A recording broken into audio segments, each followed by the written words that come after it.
Hello, everybody. I wanted to welcome you all to this fourth day of the Vanier Social Science Festival.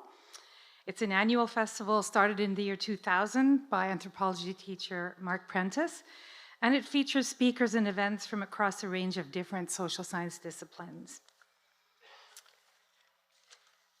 This presentation is the Ron Charbonneau Memorial Lecture.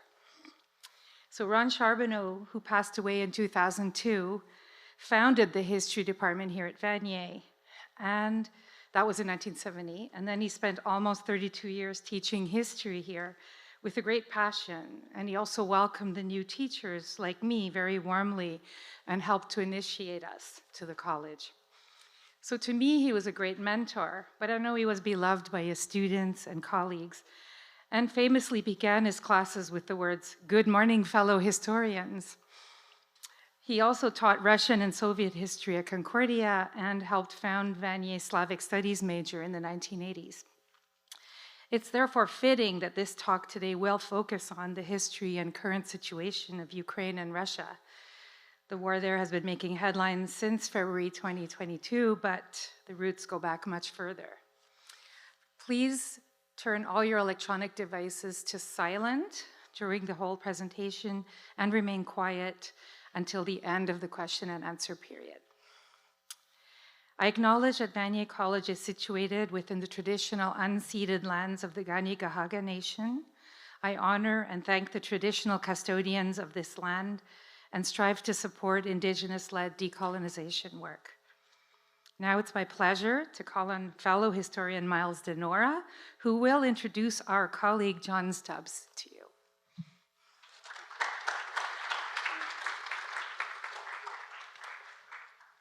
Hi, everybody. I just want to take a minute to thank Silke for organizing this week, all the events, all the speakers. A lot of work goes on behind the scenes even before the festival begins, so let's just give Silke a round of applause, please. So I'm here to introduce my colleague, longtime colleague, John. John Stubbs is originally from Toronto. Nobody's perfect, okay? Let's forgive him for that one slight in his record. He has lived in Montreal for the past 30 years, so he's been trying to make up for the fact that he's from Toronto. He holds degrees from McGill and the University of Toronto, including an MA, a BA, and a law degree, so he's quite distinguished in his educational background, and has worked at Vanier College for the past 17 years. 17 years? Wow. We all make mistakes. Since 2010, he has specialized in teaching Russian history at the college. So, without further ado, please welcome all you Habs fans, please welcome John Stubbs to the stage. Cheers. Thank you, Miles.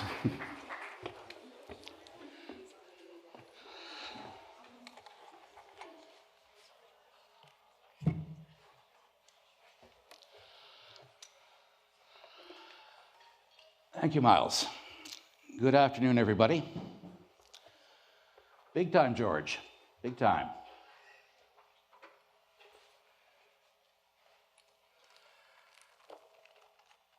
My presentation today concerns Ukraine, and it's entitled Ukraine on the Edge. That is the literal translation of Ukraine. More formally, it could be translated as borderland, because that is exactly what Ukraine is. It's flat, it's very fertile, and it is fatally tempting to invaders. Ukraine was split between Russia and Poland from the mid-17th century to the end of the 18th. And then it was split between Russia and the Austrian Empire through the 19th century, and between Russia, Poland, Czechoslovakia, and Romania between the two world wars. Very important point. Until the Soviet Union collapsed in 1991, Ukraine had never been an independent state.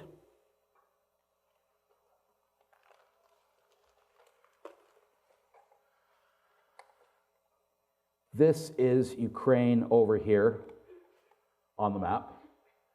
Its capital is here, the city of Kyiv, which is located on a high bluff on the right bank, that is the west side of the Dnieper River.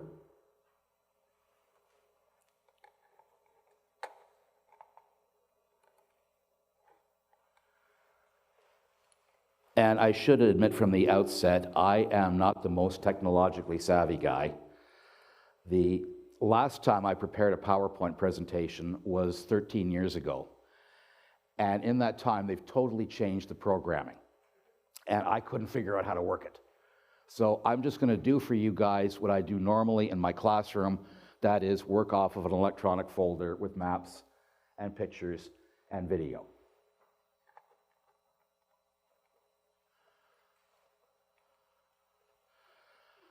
Now, as I'm sure you're aware, there is a war going on in Ukraine right now. What the government of the Russian Federation insists on styling as a special military operation.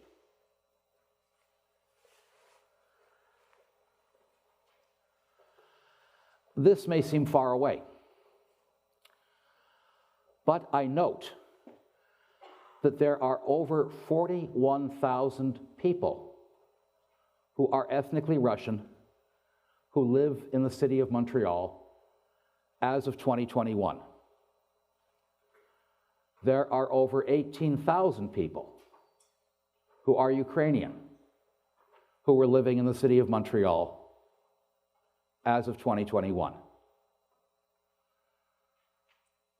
So this thing does have resonance for us right here. Very much brought to mind by my dear friend Katerina, who was born in Kharkiv and raised there. She's now been living in Edmonton for the past 13 years. And I consulted with her about this presentation.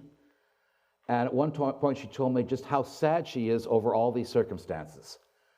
Because she said, my Russian and Ukrainian friends are slinging so much hate at each other online. It really, really upsets me. So the situation is not just far away. It's here with us too.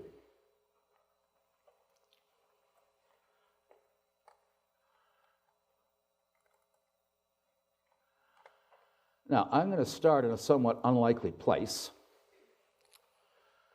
with this guy. His name was Mikhail Bulgakov, one of the most renowned figures of 20th century Russian literature. His most famous work was the novel The Master and Margarita. The one I'm referencing with you, he published in 1925, a novel called White Guard that was essentially based on his family's experiences in Kyiv near the end of the First World War, as the Russian Empire collapsed. Over the period from 1917 to 1922, control of Kyiv switched hands multiple times between Germans and Ukrainians and Poles and Bolsheviks. So Bulgakov wrote about the fictional Turbin family, based on his own family, experiences in Kyiv at this time. This was adapted for Russian television in 2012. I got the DVD. watching it, I was very impressed with the adaptation until we got to the ending, which was not just disappointing, but I found quite offensive, because basically they tore up the end of Bulgakov's novel and put in an ending that could very well have been written by the Moscow Kremlin. That is, communists are stupid and trigger-happy. Russians are brave and fearless. And Ukrainians are vicious, murderous, rabid dogs that need to be put down summarily. That was the ending they substituted in here. And that is the mindset that we see in the invasion.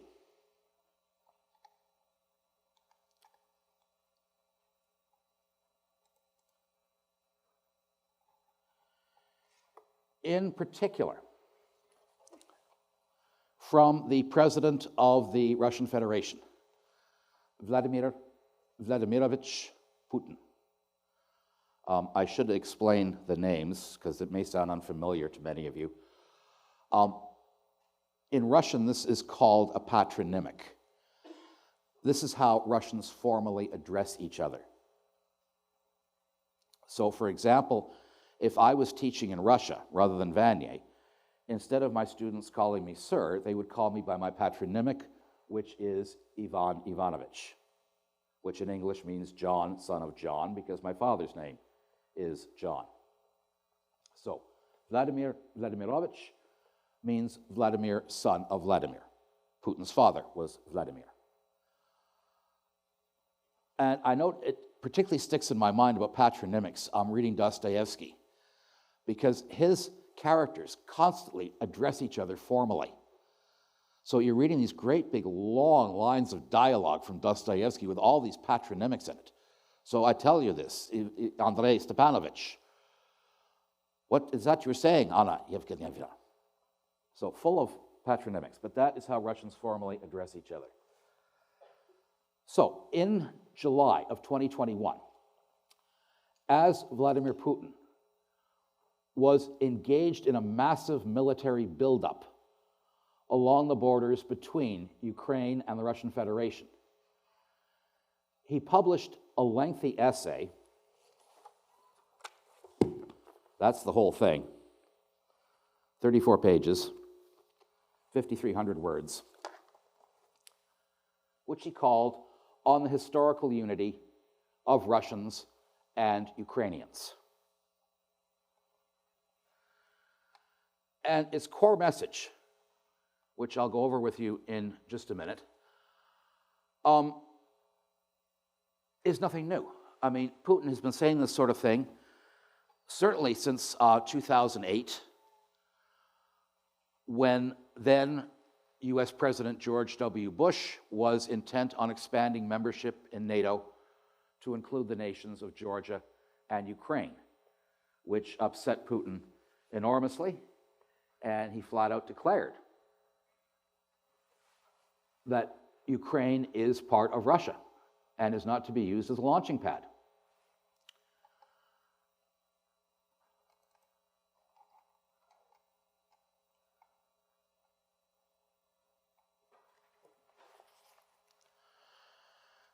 This is very well expressed back when Putin basically was lining his pockets as the principal assistant, if you will, to Anatoly Sobchak, the mayor of St. Petersburg, when this book, which I've drawn on heavily for this presentation, was written, called Borderland.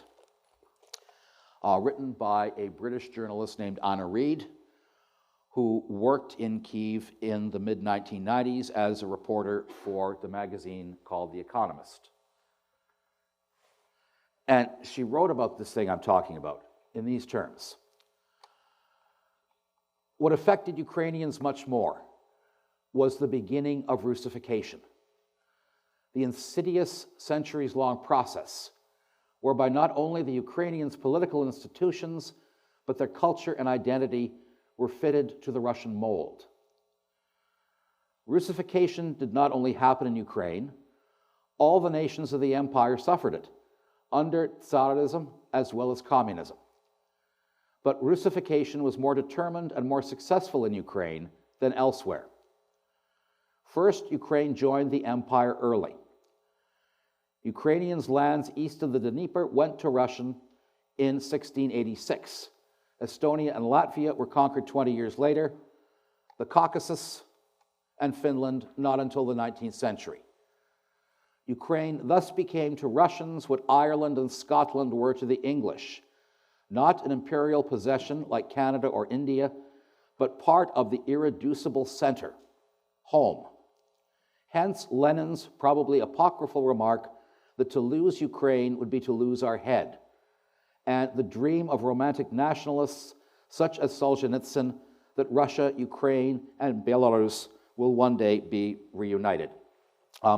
Alexander Solzhenitsyn was a very prominent Russian writer in the latter half of the 20th century, an ardent Russian nationalist. His two most famous works were One Day in the Life of Ivan Denisovich and The Gulag Archipelago, and he won the Nobel Prize for Literature. Second, Russians regarded, and still regard, Ukrainians as really just a subspecies of Russian in the first place.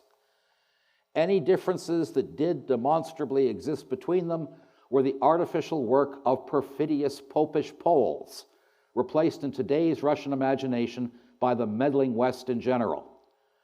Rather than attacking Ukrainians and Ukrainianness as inferior, therefore, Russians deny their existence. Ukrainians as a non-historical nation, the Ukrainian language a joke dialect, Ukraine itself an Atlantis, a legend dreamed up by Kiev intellectuals in the words of a parliamentary deputy from Donetsk. The very closeness of Ukrainian and Russian culture, the very subtlety of the differences between them, is an irritation. Why Lithuanians and Kazakhs refuse to consider themselves Russians is perfectly obvious. But that Ukrainians should choose to do the same is simply infuriating. And then she goes to note a close Russian friend of hers in Kiev. The ethnic Russian I got to know best in Kiev was Yuri, George as he preferred to be called, Pestrakov, a retired physicist. Speaking courtly English, gleaned from Dickens and Maugham, and liable to recite Kipling's If off by heart at a moment's notice, he was the model of the old-style intelligent. Many of his friends had emigrated to Israel or America, leaving him rather lonely in a tiny flat dominated by a massive mahogany furniture and an out-of-tune grand piano stacked with old newspapers. But for all his devotion to Kipling and the World Service, for all his long years spent debating samizdat in smoky kitchens, Yuri was appalled both by the West. The Americans, he said, they're robots. They never read. All they do is barbecue. And he was also appalled by Ukrainian nationalism. It's not Renaissance, he stated, it's Nazification. One of the main narratives pushed by Russia since its February 2022 invasion of Ukraine is that it is engaged in denazifying Ukraine. The Russian narrative is that resisting Russian influence or direct rule is an act only a Nazi would consider, the thinking goes. So they, Ukrainians today, are Nazis, or are at least controlled by Nazis, said Michael Habiger, an advisor at the University of Delaware who studies disinformation. And those last two passages came from the National Post, September 28th, 2023. So that is the context of Putin's essay and his claims. Some of the key points he made. I'm not going to give you all 5,300 words. I said that Russians and Ukrainians were one people, a single whole. First of all, I would like to emphasize that the wall that has emerged in recent years between Russia and Ukraine, between the parts of what is essentially the same historical and spiritual space, to my mind is our great common misfortune and tragedy. These are, first and foremost, the consequences of our own mistakes made at different periods of time. But these are also the result of deliberate efforts by those forces that have always sought to undermine our unity. The spiritual choice made by Saint Vladimir, who was both Prince of Novgorod and Grand Prince of Kiev, still largely determines our affinity today. Oops, I made a typo. And I'll explain the meaning of that to you in just a minute. On October 1st, 1653, members of the supreme representative body of the Russian state decided to support their brothers in faith and take them under patronage. In January 1654, the Pereyaslav Council confirmed that decision. Subsequently, the ambassadors of Bogdan Khmelnytsky and Moscow visited dozens of cities, including Kiev, whose population swore allegiance to the Russian Tsar. Well, yeah, that was one interpretation of what happened at Pereyaslav. I'll explain that more fully in just a few minutes. First off, I'm just giving you the straight-up points of Putin. Then we're going to start dissecting them. The final outcome was sealed by the Treaty of Perpetual Peace in 1686. The Russian state incorporated the city of Kiev and the lands on the left bank of the Dnieper River, including Poltava region, Chernigov region, and Zaporozhye. Their inhabitants were reunited with the main part of the Russian Orthodox people. These territories were referred to as Malorossiya. In English, that means Little Russia. And I'm going to be talking a lot about that in the next few minutes. There is objective evidence that the Russian Empire was witnessing an active process of development of the Malorussian cultural identity within the greater Russian nation, which united the Velika Russians, the Malorussians, and the Belarusians. Pause here for a second, just so you know what he's talking about. Velika Russians means great Russians. That's how the Russians like to refer to themselves. Malorussians, as we've just discussed, means little Russians. That's what Russians commonly call Ukrainians, and Ukrainians really don't like it. They don't want to be little Russians. And Belarusians, people of Belarus, in English we call them White Russians. At the same time, the idea of Ukrainian people as a nation separate from the Russians started to form and gain ground among the Polish elite and a part of the Malorussian intelligentsia. The right for the republics to freely secede from the Union, this is where he starts blaming the communists, was included in the text of the Declaration on the Creation of the Union of Soviet Socialist Republics, and consequently in the 1924 USSR Constitution. By doing so, the authors planted in the foundation of our statehood the most dangerous time bomb, which exploded the moment the safety mechanism provided by the leading role of the CPSU was gone. The party itself collapsed from within. A parade of sovereignties followed. So he's talking here about the dissolution of the Soviet Union in 1991. CPSU means Communist Party of the Soviet Union. Incidentally, my former office partner is convinced I'm a communist. I'm walking in the hall here at Vanier. If she happens to be passing by, she yells out in a very loud voice, "John Stubbs, you are a communist." A few years back, I was coming into work, walking up the driveway out the front. As she was driving out in her car, she stopped and rolled down the window and yelled, "Communist," at me. I just teach Russian history. That doesn't mean I'm a communist. It does mean I've studied a lot about the communists. In 1939, the USSR regained the lands earlier seized by Poland. A major portion of these became part of the Soviet Ukraine. Well, technically that's right, but that's certainly a very whitewashed way of looking at it,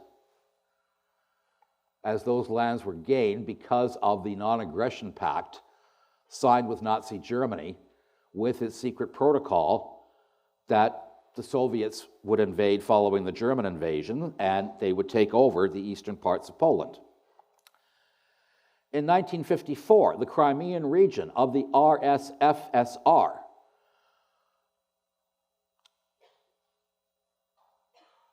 that's the Russian Soviet Republic, was given to the Ukrainian SSR, SSR being Soviet Socialist Republic, in gross violation of legal norms that were in force at the time. Well, actually, that really wasn't the case. It had to do with economic reasons, which I will explain shortly. Therefore, modern Ukraine is entirely the product of the Soviet era. The Bolsheviks treated the Russian people as inexhaustible material for their social experiments. They dreamt of a world revolution that would wipe out national states. That is why they were so generous in drawing borders and bestowing territorial gifts. It is no longer important what exactly the idea of the Bolshevik leaders who were chopping the country into pieces.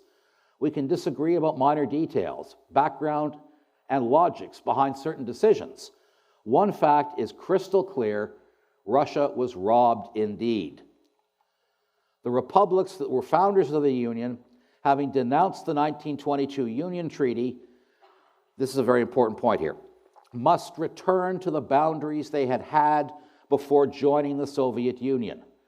All other territorial acquisitions are subject to discussion, negotiations, given that the ground has been revoked. In other words, when you leave, take what you brought with you. This logic is hard to refute. That is at the core of his argument for what he's doing in Ukraine today. Ukraine and Russia have developed as a single economic system over decades and centuries. The profound cooperation we had 30 years ago is an example for the European Union to look up to. We are natural, complementary economic partners.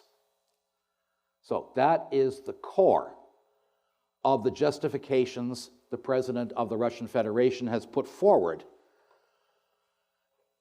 with regard to what he insists upon calling his special military operation.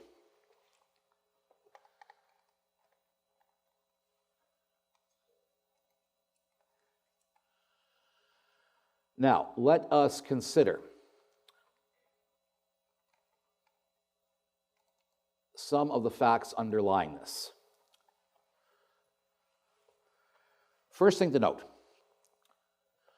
before there was Russia, there was Muscovy.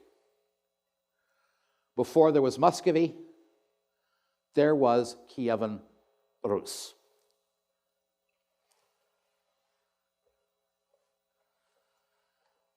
This is a map of its regions. It was not a nation state. It was not a kingdom. It was a series of principalities centered upon various settlements, many of which were trading centers, such as Novgorod up top here. And its central place was down here at Kiev, which is why it's called Kievan Rus.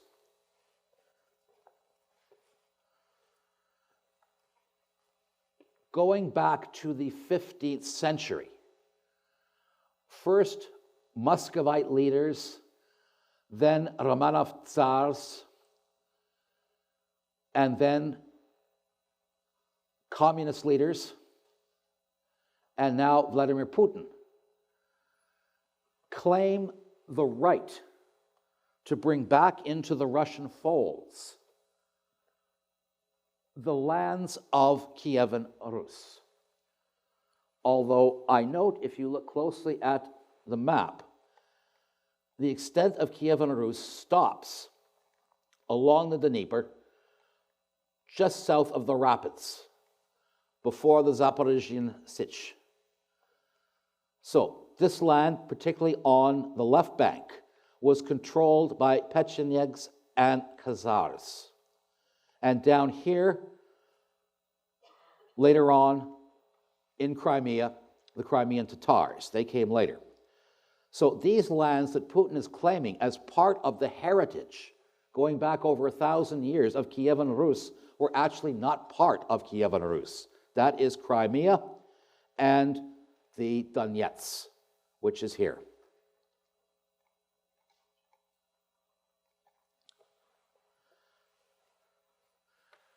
Kievan Rus was founded by three distinct peoples.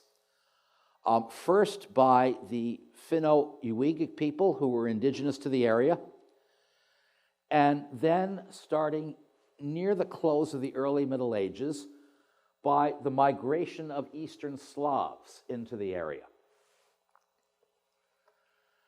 And then in the 9th century, Vikings, Norsemen, primarily from Sweden.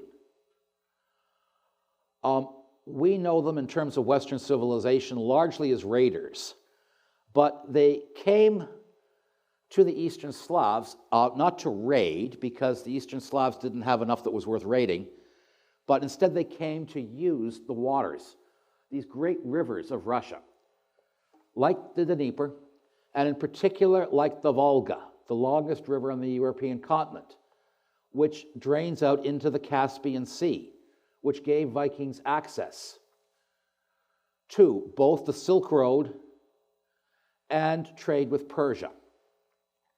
So they first set up shop here at Novgorod. Eventually, they built up trade with Constantinople, and so the center of that trade came to be down here at Kiev. I note, by the way, that the area around Kiev has had human settlement for thousands upon thousands of years. Herodotus, even though he never personally went there, noted about it in his history.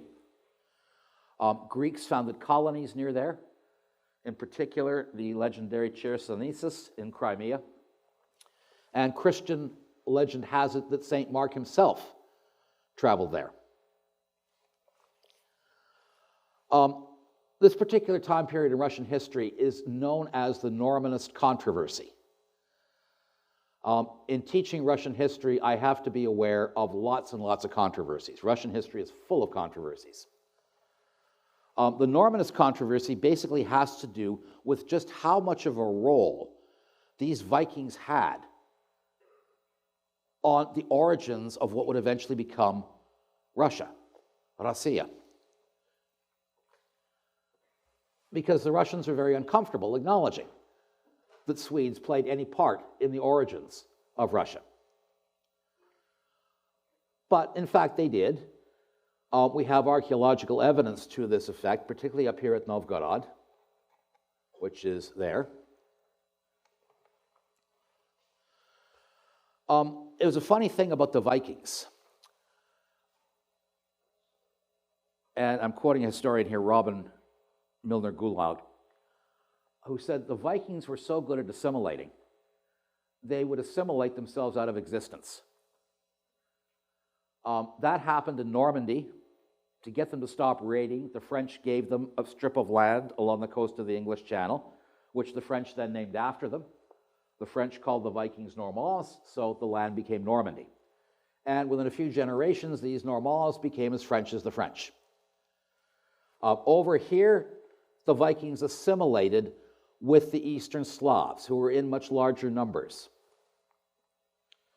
But they remained an elite warrior class. They became the ruling princes. As you see here, the earliest rulers of Kievan Rus, Oleg, Igor, Olga, all of these Slavicized from Swedish names. Olga, for example, coming from the Swedish name Helga. Sviatoslav, Vladimir I, Yaroslav. But then we come to the big difference maker.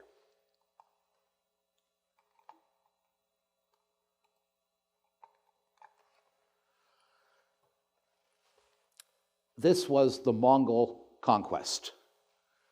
On this map here, you see the Mongol Empire of Chinggis Khan at its height.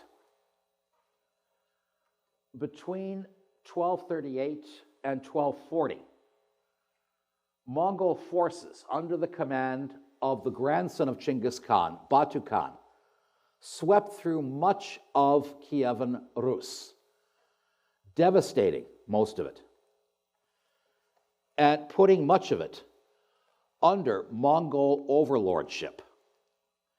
In the case of some of the principalities, this extended for almost 2 centuries.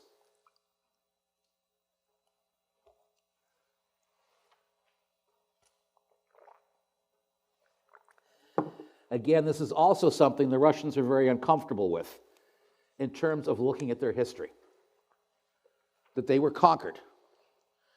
And in fact, I note the Mongol invasion was the only successful winter invasion of the Russian lands in Russian history, in all of Russian history.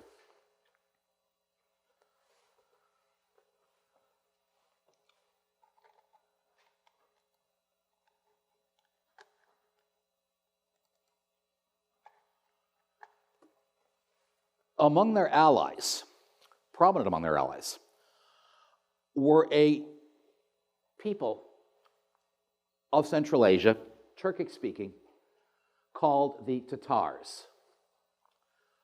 Generally speaking, the Mongols left, and the Tatars stayed to impose overlordship on the Rus from their capital here at Sarai.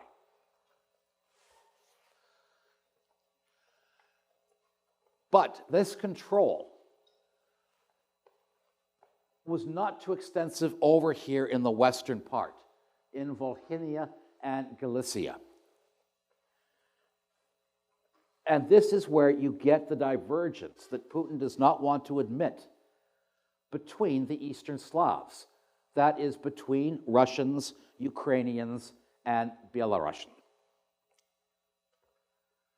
Because Volhynia and Galicia, by the 14th century, came under control first of Lithuania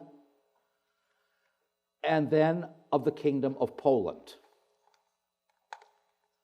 And so that is how these peoples went on their separate ways. The Russians basically were under Tatar control for well over a century, not the case with the Ukrainians and the Belarusians.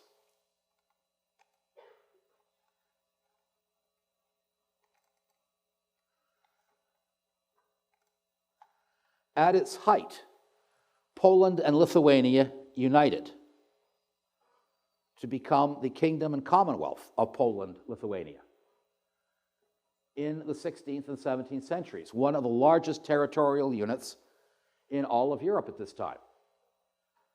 And that included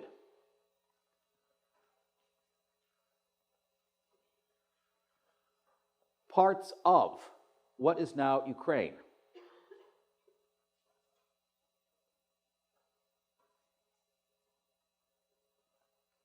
Specifically down in here.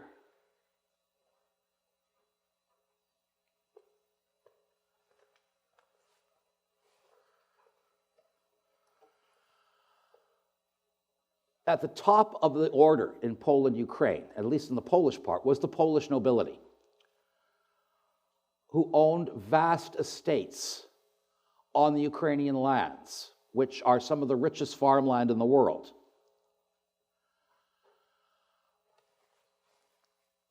Starting with the Black Death, when Jews in what is now Germany were viciously persecuted and scapegoated for the plague that was killing so many people.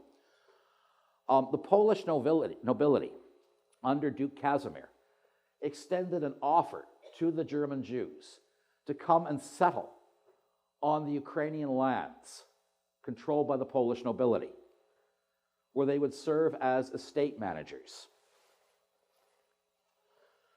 So when we get into the 17th century, we have a whole blending down in what would later become Ukraine. That is the Polish nobility at the top, Jews who primarily engaged in business as well as managing the estates of the Polish nobility, the vast majority of the population who were Ukrainian peasants, many of them enserfed on the estates of the Polish nobility, and a group of people who originated from runaway peasants trying to escape from the control of Muscovy, which emerged to challenge and overthrow Tatar rule in the 14th and 15th centuries. These guys became known as Cossacks. Cossack is derived from a Turkish word which essentially means freebooter. And there was a considerable buildup of the Cossack population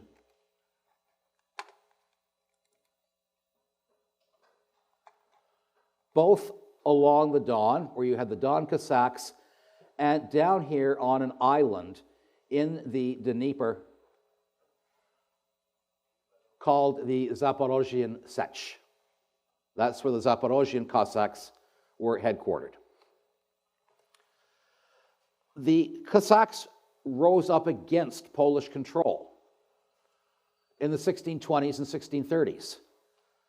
They were put down with considerable ferocity. They rose up again in 1648, temporarily aligning themselves with the Crimean Tatars, who were one of the fragments of what had once been Mongol Tatar control over Rus. And this combination of Cossack and Crimean Tatar decisively defeated the Polish armies on several occasions, starting in 1648. This was under the leadership of the Cossack hetman Bohdan Chmelnytsky. That's him there. And this is where things get really complicated. The Tatars were playing these people off against each other. So sometimes they helped the Cossacks, sometimes they abandoned them. They couldn't be fully counted upon as military allies. So Chmelnytsky tried to negotiate a return to Polish control under more favorable terms for the Cossacks. When that didn't work out, he approached the Grand Prince of Moscow, not in person, but through his representatives. And that led to the Cossacks negotiating and entering into an agreement at Pereyaslav in 1654, the terms of which are very much the subject of debate, because the document has not survived.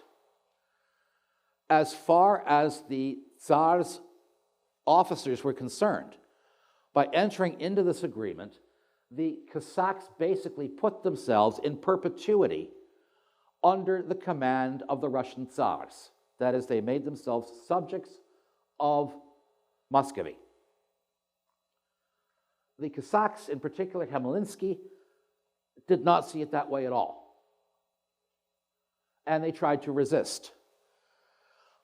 This period in Ukrainian history, Ukrainians call the Ruin.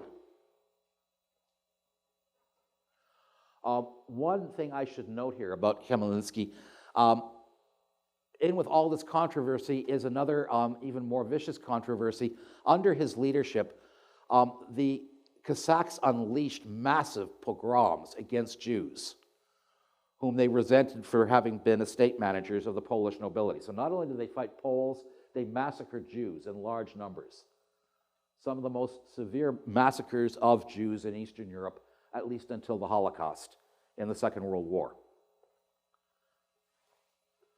So yeah, this time is celebrated by Ukrainians as being the beginning of Ukrainian nationality, but also because it was so hardly taken away, it's also considered the ruin.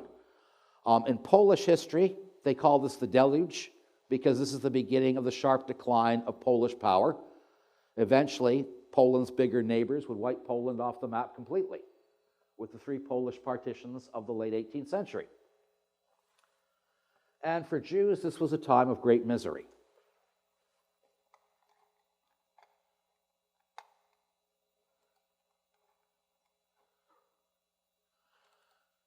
In the late 17th century and early 18th century, the Ukrainian Cossacks tried to reinstate their position under their new hetman, Ivan Mazepa, who initially was an ally of Peter the Great, but then turned against Peter and fought on the side of Peter's great adversary, King Charles XII of Sweden. And they were decisively defeated by Peter and the Russians at Poltava. And that put an end to Cossack leadership. In typical Petrine fashion, Peter replaced the position of hetman with a committee. And then, as I said, Poland itself wiped off the map, going back to the 1680s treaty. The Russians controlled the eastern part of Ukraine and Kyiv. And then in the course of the late 18th century, under the leadership of a favorite of Empress Catherine the Great, Georgy Potemkin, the Russians built up their presence in the southern part of Ukraine, adding to it what they would call Novorossiya, which is now southeastern Ukraine, and Crimea.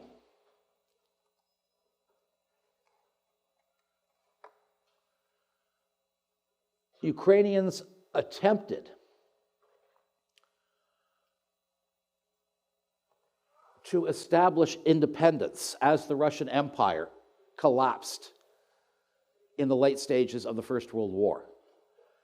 But the Bolsheviks reined them in with severe ferocity, and they became incorporated as the Ukrainian Soviet Socialist Republic. In 1954, this guy, Nikita Khrushchev, to celebrate the tercentenary of the 1654 Treaty of Pereyaslav, which the Russians still viewed as bringing the Cossacks under Russian sovereignty. Khrushchev turned over to the Ukrainian SSR Crimea. As you heard, Vladimir Putin saw that as an outrage and completely illegal and unjustified, which again misses the facts. Khrushchev was very familiar with the region. He grew up near there. The fact is there was no direct land link across the Straits of Kerch with Russia. Stalin had kicked out the Crimean Tatars during the Second World War because he considered them disloyal. So the Russians who came in did not understand the climatic conditions of successful farming in Ukraine, in Crimea. So Khrushchev, by adding Crimea to Ukraine, hoped to bring Ukrainians in there who understood much better how to farm, because agricultural production was way down in Crimea prior to it being incorporated into the Ukrainian SSR.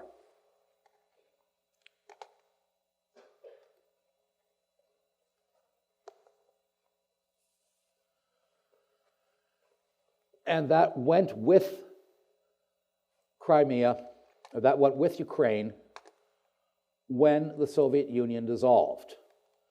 There you see the process of dissolution, 15 independent states. The first states to go were the Baltic states, who had been the last to be incorporated.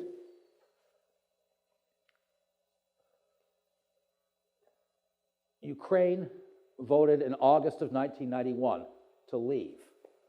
And many historians consider that to be one of the tipping points that led to the dissolution of the Soviet Union.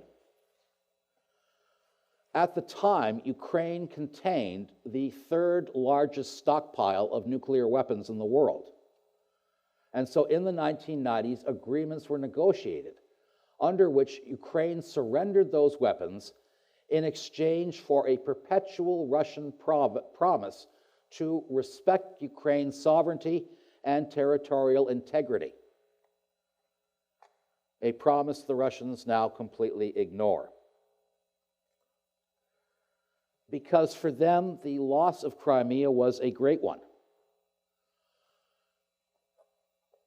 Crimea is a resort area, the Russian equivalent of the French Riviera. Many Russians spent their holidays at the resorts in Crimea. They learned at school that Crimea was theirs, that Sevastopol was a hero city. 250,000 Russians died fighting the Crimean War in the 1850s.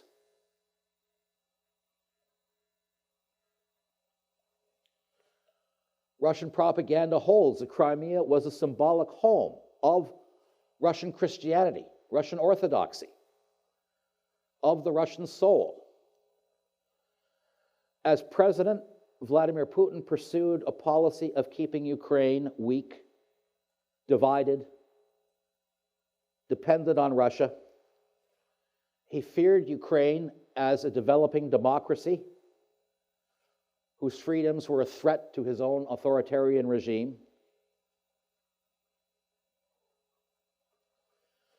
His strategies were somewhat similar to those the Russian Tsars had used to discombobulate the Ottoman Empire in the 19th century.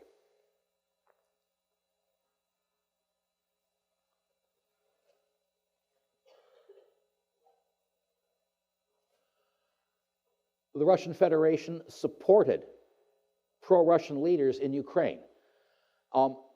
And they did have support from people in Ukraine. There is a considerable Russian presence in Ukraine, particularly in the east, going back to the 19th century when Russia in the late 19th century began to heavily industrialize.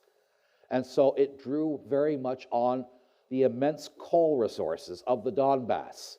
And many Russians came to live there to work in the coal mines. So because of this Russian presence in the east, no government in Ukraine could risk becoming too close to Europe without risking a civil war, but at the same time, they could not become too close to Russia because Ukrainians in the West favored closer ties with Europe. A very delicate balance. Now, what Putin hoped to do was to bring Ukraine into his envisioned Eurasian Economic Union that would include Russia, Ukraine, Belarus, and Kazakhstan. He saw this as being something he could put in place to counteract the West. But then the Ukrainians refused. A very pro-Russian president had been elected in Ukraine in 2010, Viktor Yanukovych, who was essentially a Putin yes man.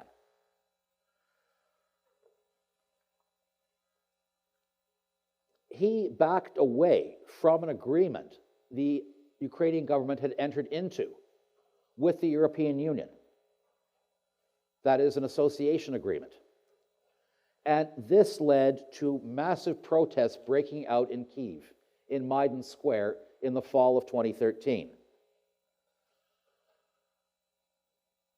Ukrainian special forces, probably under the president's control, began shooting at these protesters, all of which were playing out internationally on world news. By February of 2014, the Maidan protesters had gained control of the Ukrainian government, and Yanukovych had fled the country.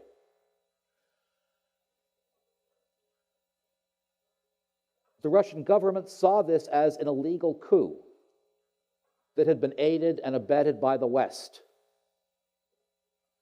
For Vladimir Putin, this was part of a long historical continuum of Western powers using Ukraine to attack Russia. So he responded in 2014 by annexing Crimea. This was met with great favor in the Russian Federation. Putin's approval rating rose to 80%. It was the high point of the Putin leader cult.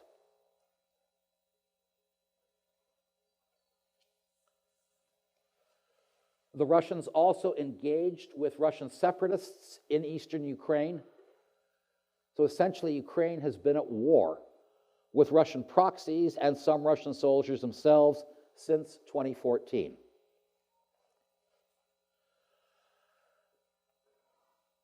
Something that was cemented in on February 24th, 2022, when the Russians, having built up over 100,000 troops on their border with Ukraine, launched a massive blitzkrieg, believing they could seize Ukraine, in particular Kyiv, in a matter of days and topple the government. That did not happen. It stalled through a combination of fierce Ukrainian resistance, backed up by Western support and Western arms, and the usual troubles the Russians have with logistics.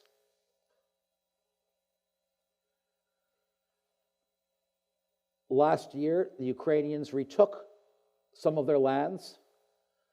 They've tried again this year, but things have stalled as the Russians are very deeply entrenched, and they've placed landmines all over the place, making it very difficult for Ukrainian forces to move on them. Where this is going to end, I don't know. One very telling thing will be next year the presidential election in the United States. Because if Donald Trump is reelected as president, I think it is very reasonable to expect that he will pull U.S. support from Ukraine and work out some kind of an arrangement with Vladimir Putin that will be very much to the disadvantage of Ukraine. Last point I make here, in November of 2017, Putin unveiled this statue just outside the Kremlin. This is a statue of Saint Vladimir, the Kievan Grand Prince who converted to Orthodoxy in 988. Putin claims this as the Russian heritage. So too do the Ukrainians. There's a statue of Vladimir in Kyiv. Putin made sure this one in Moscow was 1 meter taller. And what we essentially are seeing here are both parties drawing on their remote past to try and justify their positions today. And how realistic is that? I don't know. It's like the English trying to claim that their civilization right now was shaped by Saxon Wessex, or the French claiming their civilization is based on the Merovingians. These things are all way off in the distant past. Yes, they influence the language and the culture of both Russia and Ukraine. But to claim this is the foundation, that, I think, is myth and not history. And so I leave you with this image from Odessa in support of Ukraine's efforts on the part of the people of Odessa. And I open the floor to questions, if anybody has any. Silke will be going around with a microphone so you can be heard.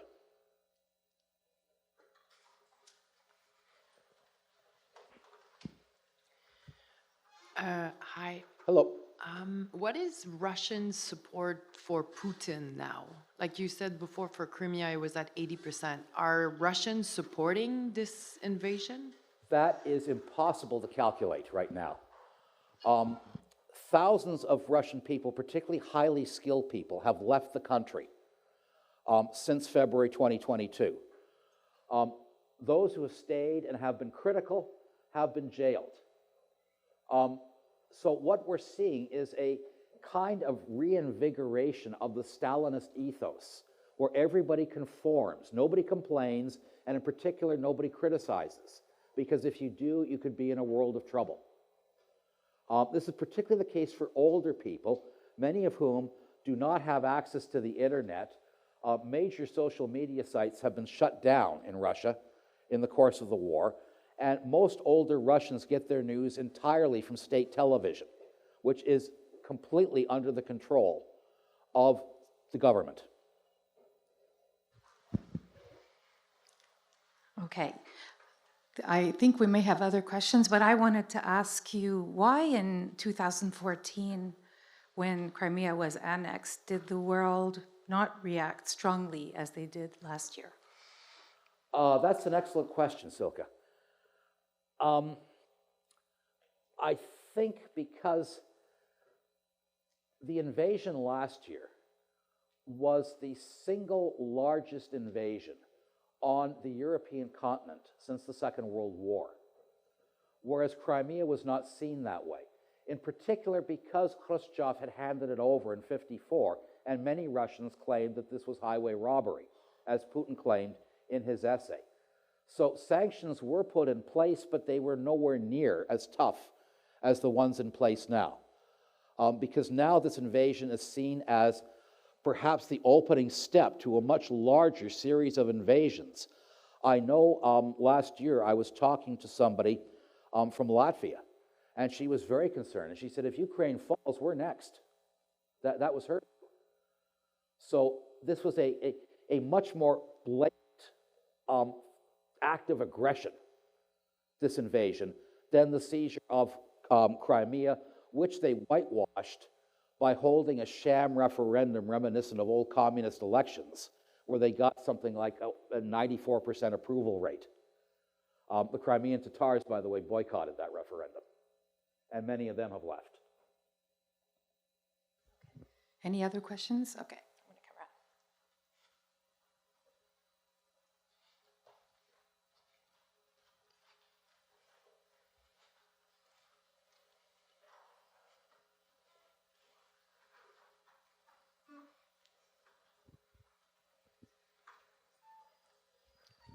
Hello, George.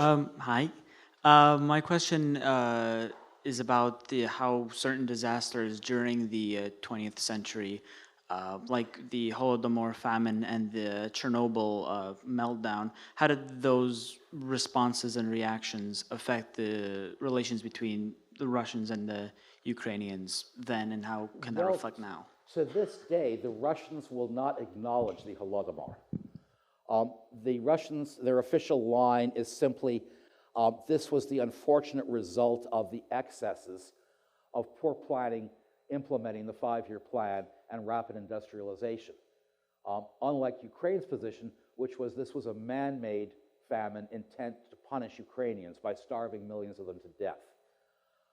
In terms of Chernobyl, well, that is a big concern, as well as the big nuclear plants at Zaporizhia, because the Russians have controlled Chernobyl since early on in the invasion, as well as, at times, Zaporizhia. So this could lead to a massive nuclear disaster. Fortunately, that hasn't happened yet, but it is very much something still to worry about. Does that answer it for you? It was also about how the responses from the Russian government and the Soviet government affected or, froze relations. Well, the Soviet government denied the Holodomor. And in terms of Chernobyl, they tried to cover that up at first. But readings coming out of Scandinavia conclusively demonstrated that a nuclear disaster had happened and there was lots of radiation in the air. So to this day, the lands around Chernobyl are depopulated. They're still radioactive. There's still lots of animals running around there who are radioactive. So that essentially is how it was handled.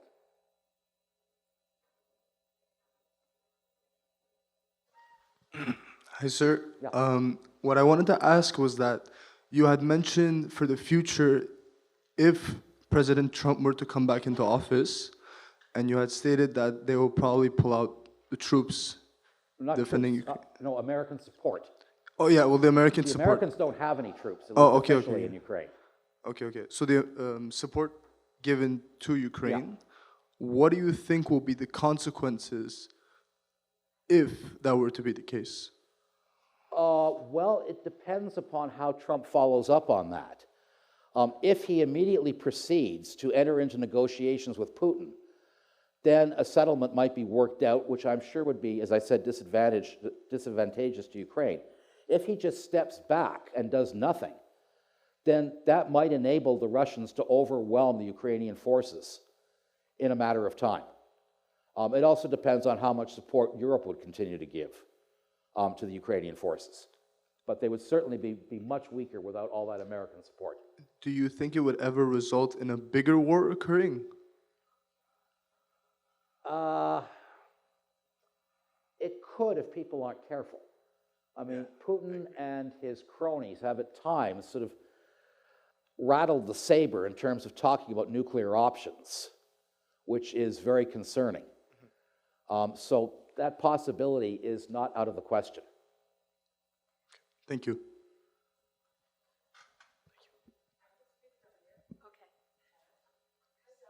Hello.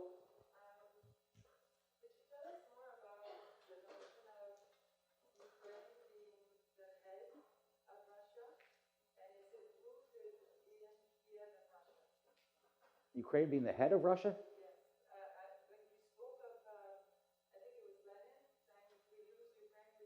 Oh, right, yeah. Yeah, they were speaking figuratively. But it's part and parcel of the desire the Bolsheviks had, which I said was very intense, to incorporate Ukraine in. The Ukrainians had tried to break away in the collapse of the Russian Empire. And the Bolsheviks came in ruthlessly and forced them into the USSR because Ukraine was seen as an integral part of that, particularly for Lenin, because Lenin was very concerned about what he called Russian chauvinism. Lenin had a bit of a prejudice against Russians. He considered them to be idiots, and he often spoke about what he called Russian idiots. So he wanted other nationalities to have prominent places in the USSR to balance out any kind of peaking of greater Russian chauvinism. Stalin, despite the fact he was not Russian, he was ethnically Georgian, was very much in favor of greater Russian chauvinism. So that became a big part of his regime. Did that answer it for you?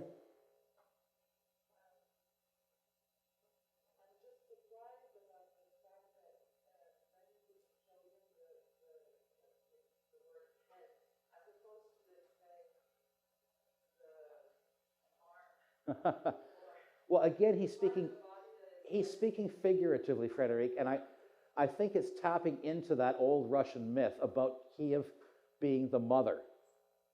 So both Ukrainians and Russians of Putin's stripe are claiming Kiev as the mother of Russian civilization, in particular of Russian Orthodoxy, as adopted by Saint Vladimir, which is why you have those statues both in Kiev and in Moscow, with each of them tracing their origins back to that, which I said is not really historically accurate, but that is very much a part of the Russian mindset, and we see it reflected in Lenin's comment that you noticed.